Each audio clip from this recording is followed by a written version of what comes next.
Welcome to another deep dive. We're digging into the world of self-improvement today, Sounds good. specifically the work of Japanese psychologist Nakashima Teru. Oh, yeah, I've read some of this stuff. We've got a whole stack of his blog posts here, all about motivation, self-esteem, and gratitude. A lot to unpack there. Yeah, there really is. Our mission today is to trick and extract some really solid, actionable insights. I like it. And maybe, just maybe, we'll uncover some surprising connections between these different elements of, personal growth. Yeah, it's fascinating how those themes intertwine. Right. It's not just about isolated tips and tricks. It's about understanding how it all fits together. Exactly. And Teru does a great job of showing that. Okay, so let's start with motivation. Okay. Teru has this really interesting idea. He says, the trick is to just start.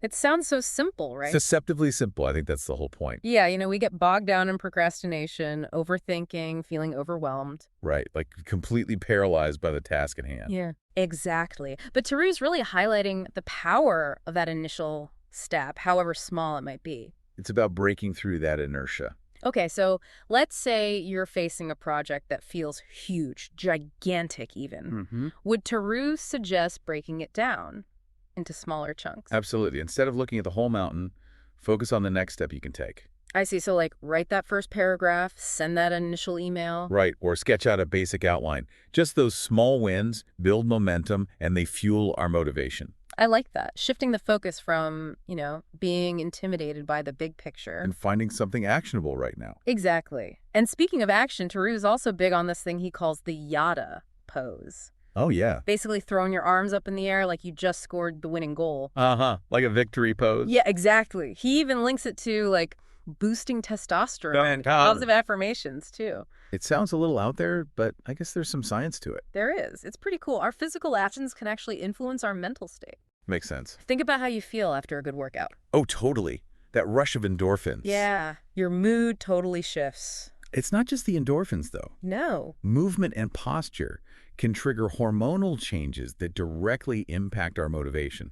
Interesting. So if we're feeling sluggish, unmotivated, Striking that yada pose might actually help. it's like giving your brain a nudge in the right direction. Makes you feel more confident, ready to tackle things. Now, I'm curious about this concept of the good job effect.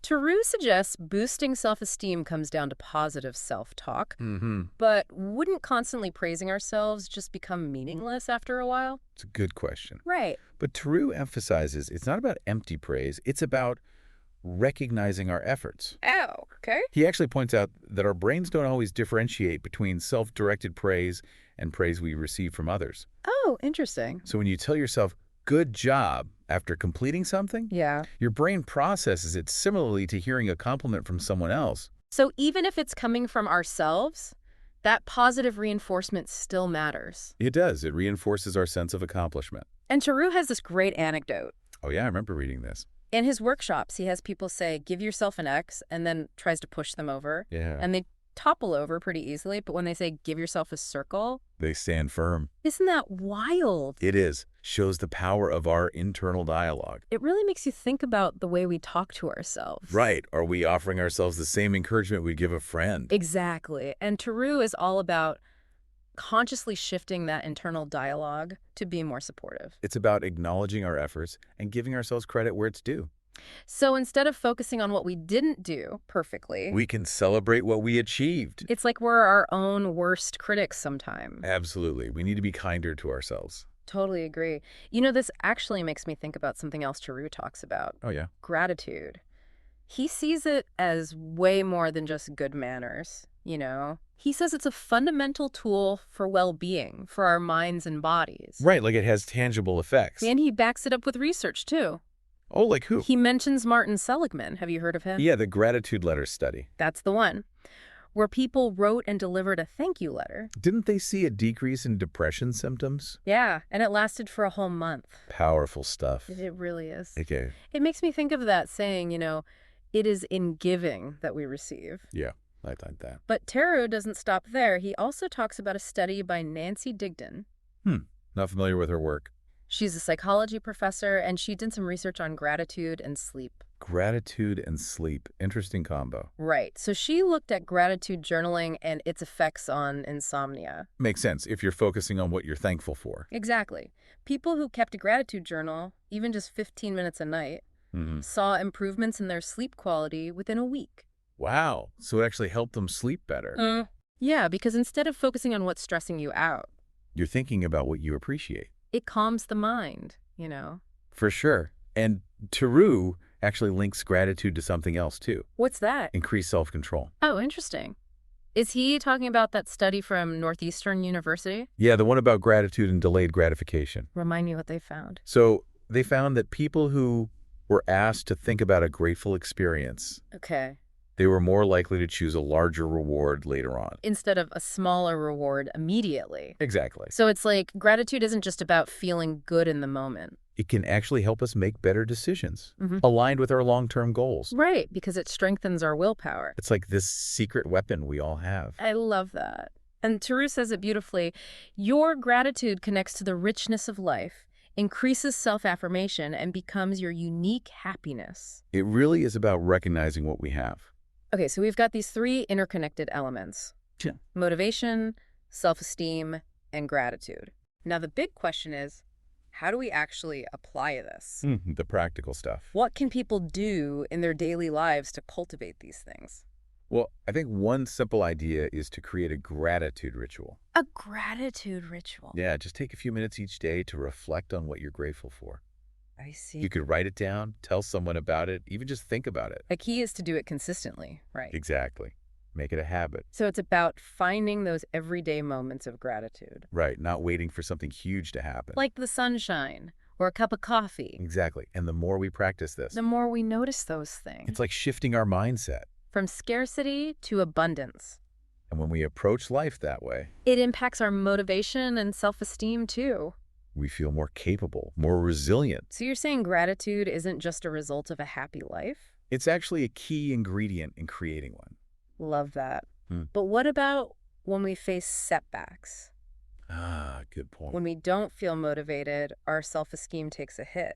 Yeah, life isn't always easy. It's hard to be grateful then, right? Well, Teru encourages us to see challenges as opportunities. So it's not about avoiding challenges altogether. No, it's about changing how we view them.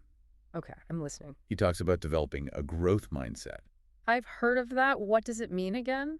It's believing that our abilities can be developed Oh, through effort and learning. so challenges become like stepping stones. Exactly. Not roadblocks. But that's easier said than done, right?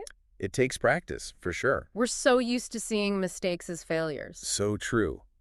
But next time you hit a snag, try asking yourself, Okay? what can I learn from this? How can I improve? It's like turning that inner critic into a coach. Exactly. Someone who guides us, not beats us down. Right, so we're moving from a fixed mindset To a growth mindset. where we embrace the possibility of learning. And that brings us to self-compassion. Oh, that's a good point. We've talked about positive self-talk, celebrating wins. But what about when we mess up? Self-compassion is crucial then. So we treat ourselves with the same kindness we'd offer a friend. Exactly. We acknowledge our imperfections with gentleness. Instead of beating ourselves up. Right. We're all works in progress. It's about accepting ourselves, flaws and all. And that can be so freeing. Yeah, it takes the pressure off. We can take risks, try new things. And ultimately achieve our goals. Even when we face setbacks. It's like this amazing feedback loop. What do you mean? Gratitude fuels motivation, boosts self-esteem, allows for self-compassion. And it all starts again. Exactly, this positive upward spiral. I love that image. But does all this focus on ourselves make us too inward focused? That's an interesting question. Like, do these concepts apply to our relationships with others? That's a really good question. Yeah. It's easy to get so focused on our own self-improvement that we kind of forget about the bigger picture. It is, you're right. Finding that balance is key. But I actually think all the stuff we're talking about, motivation, self-esteem, gratitude, it can really have a positive impact on our relationships. How so? Well, when we feel good, motivated, confident, grateful, it shows up in how we interact with others, right? Makes sense. We're more patient, more understanding. Yeah. We have more energy to actually be present with people. It's like our internal state radiates outward. Exactly. We're not coming from a place of need or insecurity. We're coming from a place of strength, appreciation. And when we genuinely appreciate others, those bonds grow stronger. So it's not just personal growth in isolation. Right. It's about using these tools to build better relationships. That's a great way to put it. Our personal journeys affect those around us. Okay, so we've covered a lot of ground today. Motivation, self-esteem, gratitude. A lot to unpack. Yeah. We talked about how they're all connected and how to cultivate them in our lives. Lots of practical tips, too. I feel like we've been given this amazing toolkit for personal growth. Absolutely. From understanding small wins to gratitude rituals to self-compassion, there's so much we can start using right now. Now that we're at the end of our deep dive, is there one thing you'd want our listener to really think about as they reflect on all of this? That's a good question. You know, about Teru's work and their own journey? I think the biggest takeaway is this. Personal growth is a journey, not a destination. I like that. It's about embracing the process, being kind to ourselves, and celebrating the small wins along the way. That's such a great message. It's about enjoying the ride, right? With all the ups and downs. Exactly. And realizing that growth is a lifelong thing. It is, and it's exciting. Who knows what we'll discover as we keep learning. It really is. We have the power to create amazing lives filled with purpose and joy. And gratitude. And gratitude. I think that's a perfect place to wrap things up. I agree. So to our listener, as you continue your own deep dive into personal growth, remember, be kind to yourself, celebrate your progress, and never stop exploring. Great advice. Thanks for joining us, and we'll see you on our next deep dive.